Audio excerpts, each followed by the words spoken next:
Well, first of all, I've got to be honest with you. I love horror films, period. So being able to just, work with a director that has such a vision to create and build characters the way Art does has really helped me as a producer and helping me, build his scripts in the best possible way. I think if you go back, we casted.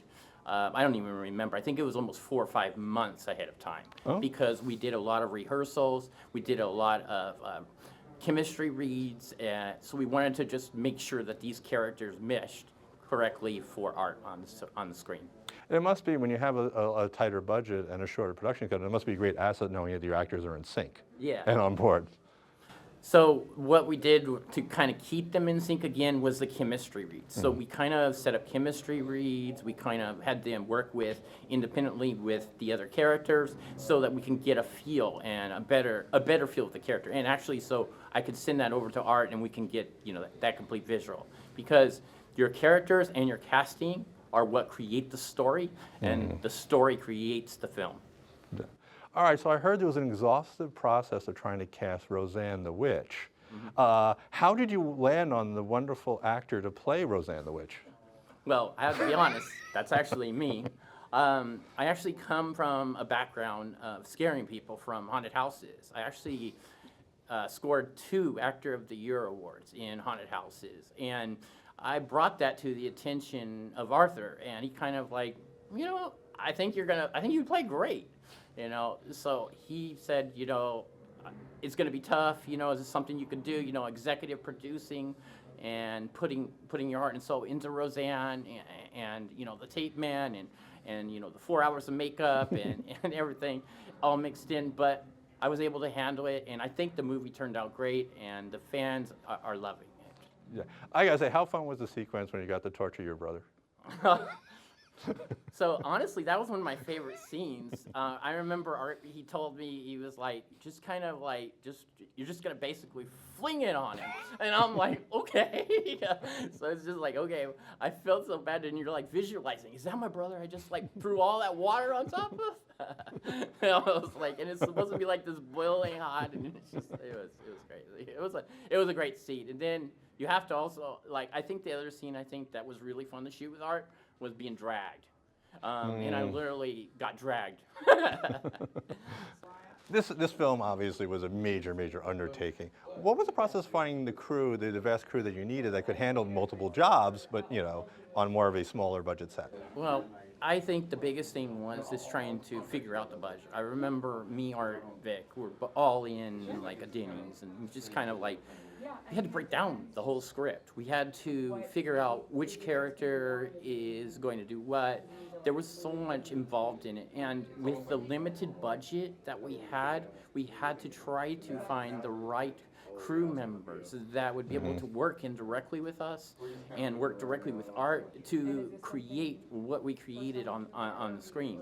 And I would say that the crews, we were mainly looking for people that had experience on kind of bigger feature films, or had experience working with bigger, TV productions or thing. That's what I was looking for. And then I would send those over to Art, and we would kind of go through that and try to figure out, hey, is this person going to work? Is this person going to work? I think at the end we ended up with a still photographer. We had a steady cam operator. We had a first assistant camera.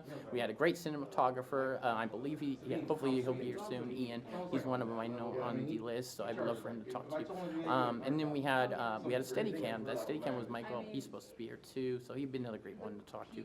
Now, on the sense of the crew, I mean, without, I have to physically think, not just from the crew, but to our cast and to everybody involved in this movie, because we couldn't have made the movie without all these people coming together. And it was really great. I mean, from our special effects people to our makeup people, for what we had to work with, I think we did an amazing job.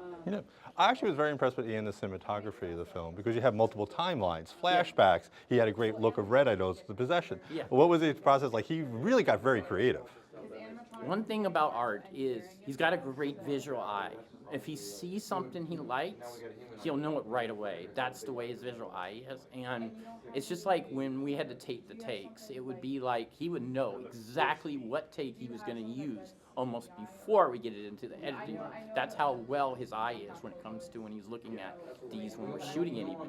Now, there were a couple things that we kind of, you can see when the movie's out, that you can see that we put together in a stronger fashion, like the end scene with the witch holding like the hand out and, you know, frying. I mean, some of that stuff was special effects. We added the special effect with the broomstick going through Hunter, and that's catching people really, and that's scaring some people. And then we also have like a couple of pop scares in between there that you'll see. And the way Art and Mia spoke, and the way we wanted this to roll, is we wanted everybody to get excited about the witch without seeing the witch. So sometimes what you don't see is scarier than what you can see.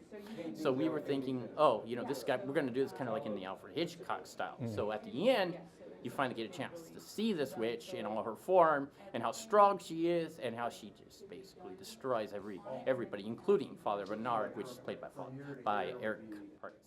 I really did like your end shot with the coming out of the fire. Coming Yeah. out of the fire, I thought it was Isn't one of that my really favorite cool? shots. Yeah, I thought that was one of my favorite shots. Our special effects guy, I think it was John McKellen, really put that together. I thought it was just really good. It really looked really good. And when I saw it, I was like, that is what I think we were missing in that end scene.